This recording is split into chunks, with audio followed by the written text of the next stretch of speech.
Assalomu alaykum muhtaram televizor ko'rguvchilar. Ko'rib atqaninglar Erkin Osiyo radiosi Tor televiziyasining haftalik xabarlar programmasi.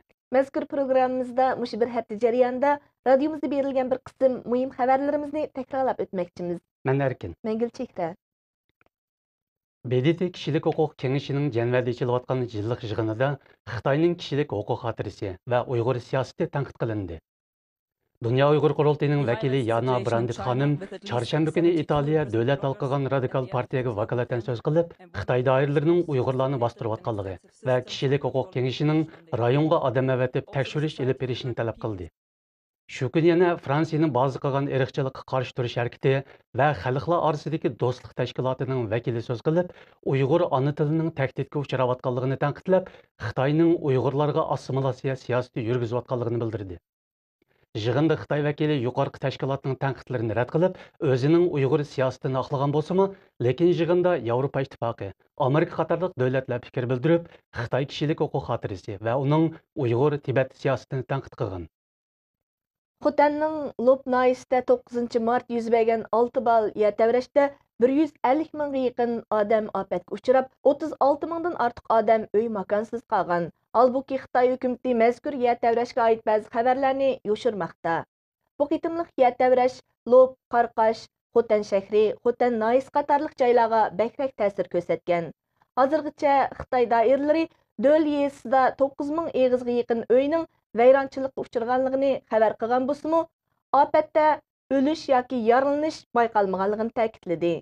Seshanba kuni Lop bozor ichidan egallashimizcha, ofatda yaralanganlar 9 ming atrofida ekan, lekin Xitoy axborotlarida bu haqda hech qanday ma'lumot berilmadi.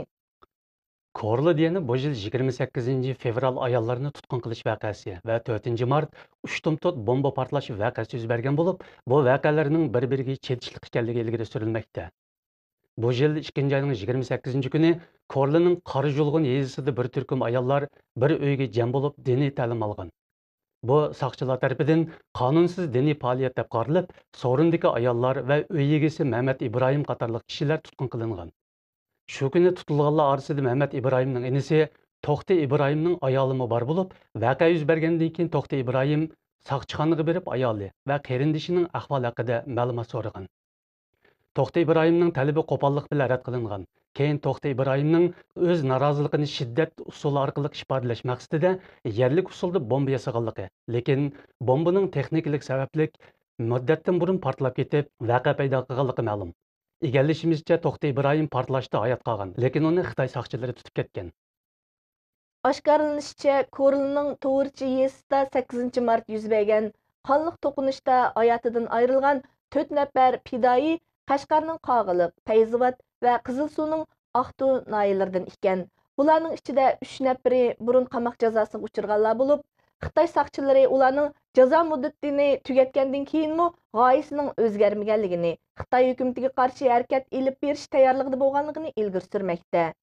Yerlik aholilardan bir kishi aslida ularning Korluga tinch bir hayot kechirish uchun yerlashganligini, ammo Xitoy soqchilarining ularga yashash fursati bermaganligini, natijada kutilmagan bir voqeada tutilib o'lgandan ilishib o'lishni tanlaganligini ilgari surmoqda.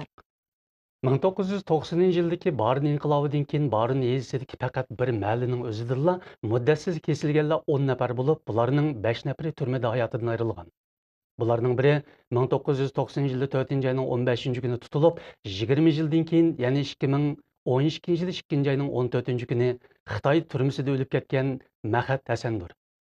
Mahat Hasanning ayoli Osimxon Ne'matning radiomizga bildirishicha, Mahat Hasan ayni chog'da 26 yoshda bo'lib, Barin inqilobi portlab 10 kundan keyin tutilib ketilgan va muddatsiz qamoq jazosiga buyurilgan. Osimxonning aytishicha, faqat ular turishliq Qo'g'on kenti birinchi atirtildilar, bir oiladan boshqa er zotining hammasi degudek tutilgan. Keyin muddati to'shib qo'yib berilganlar bor bo'lsa-mu, muddatsiz kesilgan 10 odamning ichidagi 5 odam ilgari keyin bo'lib, Xitoy turmasida o'lib ketgan.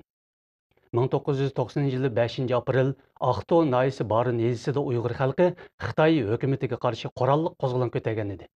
2009 yildagi 5 iyul voqeasi jarayonida Urumchi 84-o'tir maktabning oshpizi Aysajon Ahmadmu tutilib ketilgan, ammo uning hozirgacha izderki bo'lmagan.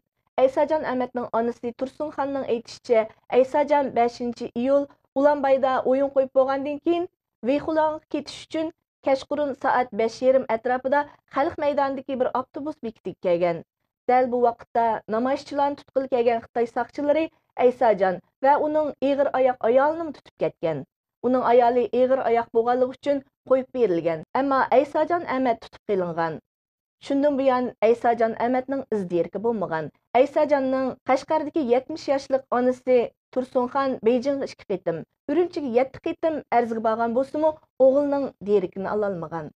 Xitoy doiralarining yaqinda 1997 yildagi 5 fevral G'ulji voqeasida qo'lga ilinib, qamoq jazosiga hukm qilingan kepak yuzlik ba'zi Uyg'urlarni yana tutib ketganligi ilgari surilmoqda. Doiralar 5 fevral voqeasiga chetilib 7 yillik qamoq jazosiga hukm qilingan Tovanki kepak yuzlik Yaqub Idrisni bu yil 1-oyda yana tutib ketib, hozirga qadar izdirkini bermagan. Kepak yuz yeziliq saqchi punktidagi xodimlar Yaqub Idrisning tutqun qilinganligini e'tirof qilgan bo'lsa-mu, biroq kimlar tarafidan tutqun qilinganligi, sababi va hozir qayerda tutib turilayotganligiga doir tafsilotlarni oshkorlashni rad qildi.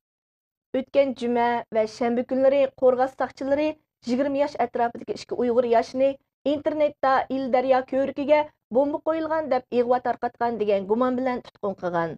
G'ulji shahar soqchilari yana 3 nafar yoshni tutqun qilgan bo'lib, ularga internetda davlatni parchalashga uringan, bo'lgunchilik, qonunsiz diniy mazmundagi uchurlarni tarqatgan va saqlagan degan jinoyatlarni atgan. İl oblastlik jamoat xavfsizlik idorasidagi bir xodim İldaryo ko'rigiga bomba qo'yilgan degan uchurning ig'vo ekanligini bildirdi va ig'vo tarqatgan odamni tutib bo'ldik dedi. Ammo qanchalik odamning tutqun qilinganligi haqida so'rag'inimizda javob berishni rad qildi. Muhtaram televizor ko'ruvchilar, yuqorida Erkin Osiyo radiosi To'r televiziyasining haftalik xabarlar programmasini ko'rdinglar. Kelar hafta ko'rishaylik. Xayr xo'sh. Xayr xo'sh.